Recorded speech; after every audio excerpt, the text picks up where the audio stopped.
So, nasa tabing kalsada ako kasi nag-aabang ako ng jeep. Magbibiyahe ako papuntang LPU kasi may event sila doon. Tapos niregister ako ni Kat. Tsaka, ayun, makikita ko din si Aika. Ayun, sana may jeep na dumaan para makaalis na ako dito. Charis.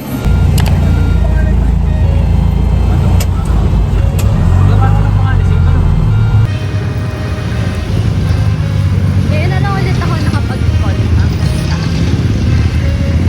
At nakapag-ayos. Ngayon ako nagka-time. Hi! Hi guys! Init atin lang naman.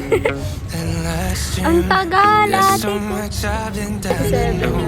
Sagada kung saan ka. Iyan, sana makita mo to. Ay, sarili pa.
You guys don't know how Cup of Joe saved and healed me so many times, and this experience just warms my heart, and I am so grateful na I got to experience this with my friends, and yeah, I had fun.